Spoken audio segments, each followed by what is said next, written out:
On today's edition of Feel the Pain Hurricane, we have a Hunter Type 52. This thing has been resurrected finally. It was the last fan that I needed to get working, and at this point, I do believe I've had every fan in my collection running. There's only one fan that hasn't been shown, and that is because I am currently attempting to make it safe to run for a long period of time. It gets rather hot, and I just need some sheathing for the wires, but I've had it working. So technically, I've had all the fans working, and that's what matters to me. So this thing came to me alongside that old GE from a couple months ago.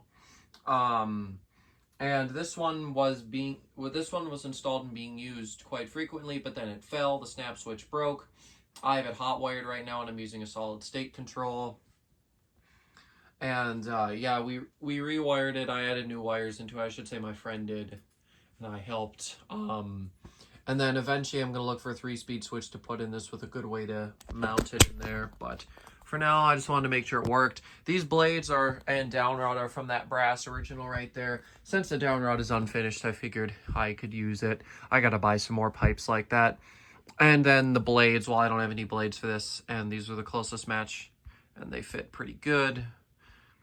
Really, I need to get a new set of blades for this fan, and I need to get some new arms for this, or I should say for that one too, because as you can see, they're mismatched in terms of the brass color, which is quite annoying.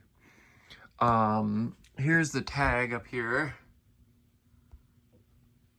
This one did originally have a snap switch in it, so it's older. Sorry that my camera's being so stupid. What's new?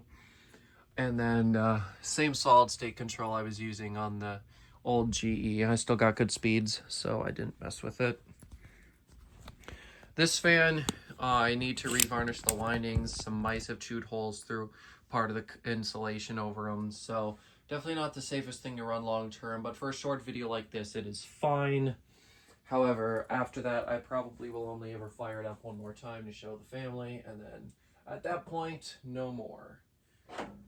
I also did buy a fuse for it, so it will be protected with that once I'm finished restoring it. I am going to give this thing a new paint job. I'm going to buy some new arms for it, and then I'm going to sandblast it maybe if it's necessary. I'll paint the whole thing. I'll probably go with this color again just because I actually kind of like it.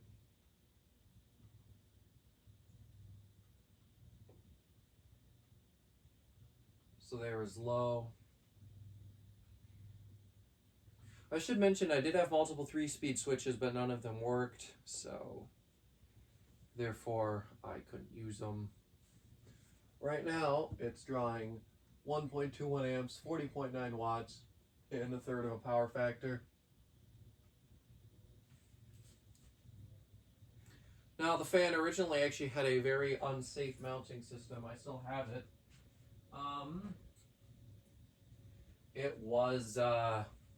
It was this thing, and if you can tell me what's wrong with this, you win a prize, but of course you can't because you're watching the video. But what's wrong with this is the fact that it is solid. There is no way for it to move. You see how the fan's wobbling right now? Well, actually it's not. It's actually balanced right now. But a fan needs some give. That has no give whatsoever. So any torque or any wobble that the fan would have, it wouldn't have there. And you'd think that's great, no wobble. Only problem is that that's going to put a lot of stress on that weld, and eventually it could break and fall off. And it is extremely dangerous. That is why all fans need to have some give. The only ones that honestly really don't are huggers. Those don't really wobble too much. But anything down rod like this, you absolutely need to have some give with it. Now let's throw in 1.38 amps, 52.1 watts, and still about a third of a power factor. But yeah, that definitely was not a safe mount, so I had to swap it.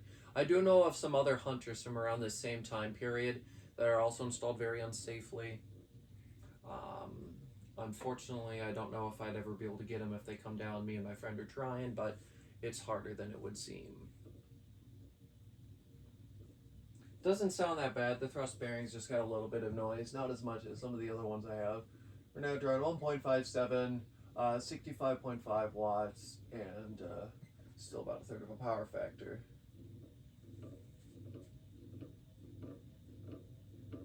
Definitely doesn't like that speed.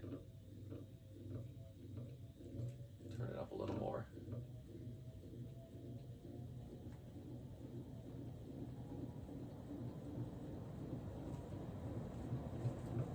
We'll go straight to full speed at this point. And there it is. On high, it's drawing 1.98 amps, 132 watts, and half a power factor.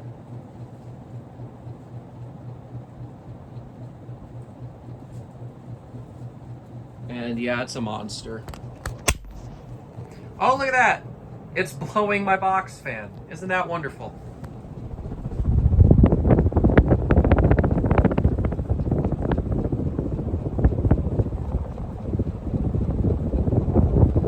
But yeah, that's a new one. I've never had a fan blow my box fan down there before. That's fun. A lot of fun.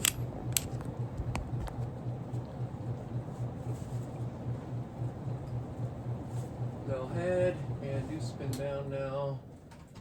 And I will unplug it. Sorry that the medium range wasn't too good. It was just making a lot of clunking noises and other noises I didn't like. So I just had to skip it. Yeah, this is a really nice fan, and once I get it working, or I should say once I get it restored to its completeness, it would be a cool fan to hang somewhere. And yeah, this isn't even an original. It's so old that it couldn't even be classed as, or I should say it couldn't even be called an original. Well, yes, people will still group them in that class. It technically isn't. The original name didn't really start till I think the 70s. But yeah, that's really all there is to see. Obviously, since it's not fully restored and I'm not even using the proper switch, there's not as much to see. But still, I wanted to do a video of this thing since it now finally works. I sure hope you guys enjoyed this video, and I will see you in the next one. Goodbye.